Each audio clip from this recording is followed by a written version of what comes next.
Buenos días, soy Ramón Escribano, soy abogado y administrador de la web abogadoescribanogares.com, que como sabéis representa a un despacho de abogados con sede en Granada, aunque trabajamos en toda España, entre cuyas especialidades está el derecho de familia, es decir, los procedimientos de divorcio, separación, custodia compartida, modificación de medidas y cualquier asunto relacionado con el derecho de familia. Y en este vídeo vamos a intentar hacer una recopilación de preguntas muy frecuentes relativas a la custodia compartida. Vamos a responder a 5 preguntas de forma breve y casi telegráfica sobre 5 aspectos de la custodia compartida que son de los asuntos que más se preguntan en los despachos de abogados. Seguidamente pasamos a responder a estas preguntas.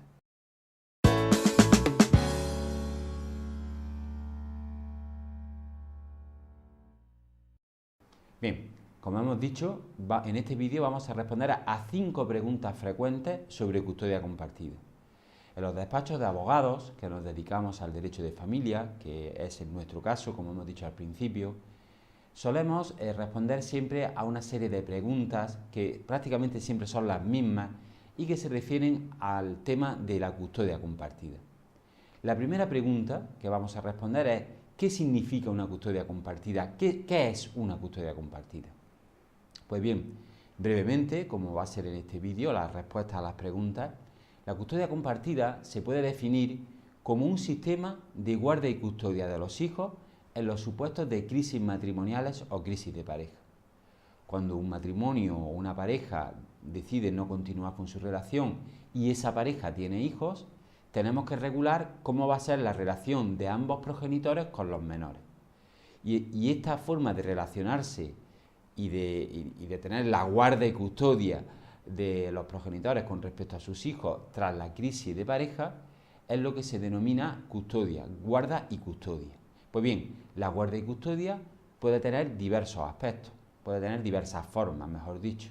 Una de ellas puede ser exclusiva a favor de uno de los cónyuges, por ejemplo, que se atribuya la guarda y custodia a favor de uno de los progenitores y se establezca a favor del otro progenitor un régimen de visitas determinado respecto de los hijos.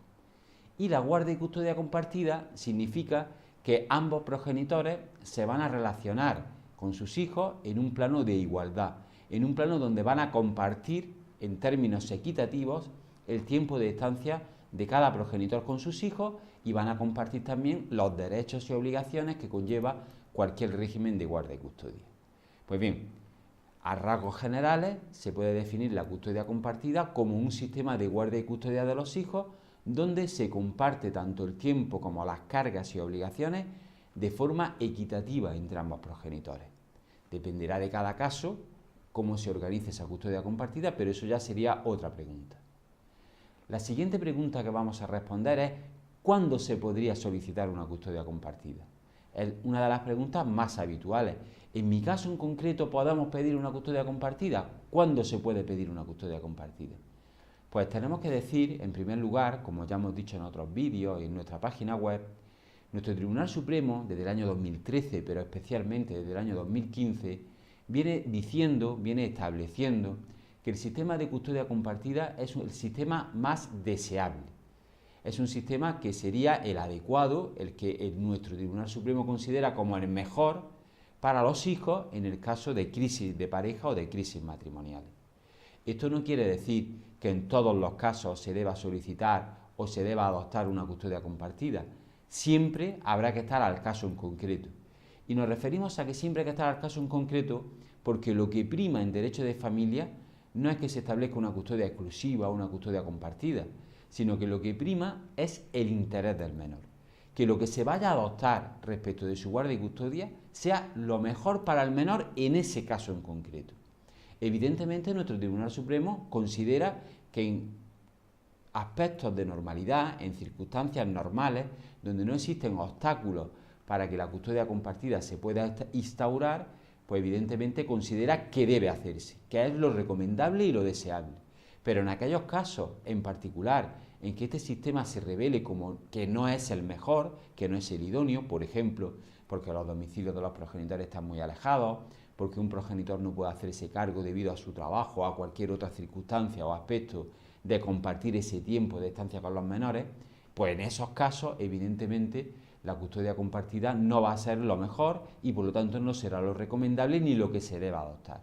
Por ello, respondiendo a la pregunta, ¿cuándo se puede pedir una custodia compartida? Pues cuando las circunstancias pongan de manifiesto que ese régimen de guarda y custodia de los menores es el mejor, el más adecuado para los menores. Sin duda, también compaginaremos ese interés del menor con el interés de los progenitores, pero siempre tiene que primar el interés de los menores. Tercera pregunta que se nos hace muy habitualmente en el despacho y que vamos a responder seguidamente. ¿Cómo se distribuye el tiempo de una custodia compartida en el caso de que ya tengamos claro de qué ese va a ser el sistema de guarda y custodia? Pues igualmente tenemos que decir, como hemos dicho al principio, depende de cada caso en particular. Tenemos que ver que la guarda y custodia compartida, como hemos dicho al principio, lo que pretende es un reparto igualitario del tiempo, de los derechos y obligaciones que conlleva la guarda y custodia de los hijos respecto de cada uno de los progenitores. Por lo tanto, la distribución del tiempo de estancia de cada progenitor con los menores afectados debe ser lo más igualitario posible, lo más equitativo posible. Pero, insistimos, siempre teniendo en cuenta el interés del menor.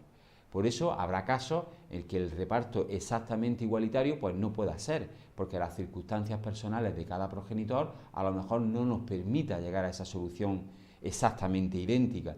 Pero, por lo tanto, defendiendo en esos casos el interés del menor, habrá que llegar a un pacto concreto, a un régimen concreto de desarrollo de esa guarda y custodia que se adapte a cada situación en particular. Lo más habitual, cuando es procedente el sistema de guarda y custodia compartida, desde el punto de vista práctico, desde nuestra experiencia profesional y en nuestro trabajo del día a día, cuando la custodia compartida es lo más recomendable y se puede aplicar en el caso en particular, lo más adecuado es el reparto semanal. Pero insisto, una semana estará con los hijos con un progenitor y a la siguiente con el otro. Pero insisto, depende de cada caso, porque puede ser que a lo mejor ese régimen, cuando los niños son muy pequeños, pues a lo mejor no es el más adecuado. O incluso cuando los niños ya son adolescentes, el sistema de intercambio semanal a lo mejor ya tampoco es el más adecuado. Depende de muchas circunstancias el establecer ese reparto de estancia de los menores con sus progenitores de la forma que más beneficia a los menores y también, por supuesto, a los progenitores. La cuarta pregunta que queremos responder es una que es, si no la más habitual, de las más habituales. Y es la siguiente. Cuando se establece una custodia compartida, ¿hay que pagar pensión de alimentos? Es decir, cuando hay una custodia compartida donde nos repartimos el tiempo de estancia con los menores de forma igualitaria, en la forma que mejor convenga a los menores, ¿uno de los progenitores tendrá que pagar al otro una pensión de alimentos o ya por tener el mismo tiempo a los hijos ya no hay que pagarla? Esa pregunta, sin duda, creo que es de las más habituales que nos podemos encontrar en este tipo de casos. Y la respuesta es que en principio, si la situación económica de ambos progenitores es similar y si las posibilidades de atender a sus hijos es más o menos similar, pues evidentemente entendemos que no sería necesario establecer una pensión de alimentos a favor de los hijos y a cargo de uno de los cónyuges. Solo en aquellos casos donde se acredite que existe una desigualdad evidente entre las posibilidades económicas de ambos progenitores y que llega al extremo de que uno de los progenitores, para poder desarrollar de forma adecuada la custodia compartida, necesita ayuda económica del otro progenitor para poder atender correctamente a los menores, en esos casos, evidentemente sí podría ser factible en que ese progenitor solicite al otro una pensión de alimentos a favor de sus hijos, aunque estemos en una custodia compartida. Así lo ha señalado en numerosas sentencias nuestro Tribunal Supremo. Por eso, hay que olvidarse de que si ya hay custodia compartida, ya no habrá que pagar pensión de alimentos. Habrá que analizar el caso en concreto. Puede ser que no haya que pagar pensión de alimentos si ambos progenitores pueden atender a los hijos adecuadamente en el periodo de tiempo en que les toca o en que les corresponde estar con sus hijos, pero en aquellos casos en que sea necesario colaborar o ayudar al otro progenitor para que se pueda desarrollar la guardia y custodia, habrá que hacerlo. Y habrá que establecer una pensión que ya dependerá de las circunstancias del caso, de que sea indefinida, de que sea hasta que los hijos alcancen la mayoría de edad, de que sea temporal en el tiempo, etc. Queremos también responder a la última pregunta que es también muy habitual y que se nos iba a pasar y por eso hemos tenido que coger las notas y que también es muy importante y entendemos determinante en los sistemas de guardia y custodia compartida, como es el domicilio de los progenitores. ¿Es necesario para adoptar una custodia compartida que el domicilio de los progenitores esté cerca o puede estar alejado geográficamente hablando? Pues evidentemente la respuesta es clara. Los domicilios de los progenitores tienen que estar cerca el uno del otro para que la custodia compartida se pueda desarrollar con plena eficacia. Lo que sería incompatible es que el domicilio de un progenitor estuviera tan alejado del otro que para poder ejercer la guardia y custodia compartida esto implicara que los menores no pudieran seguir acudiendo al mismo centro escolar o tuvieran que cambiar de amistades o de circunstancias personales o tuvieran que estar mucho tiempo en el trayecto de ida y vuelta tanto al colegio como en los desplazamientos semanales o quincenales que pudiera llevar el régimen de guardia y custodia.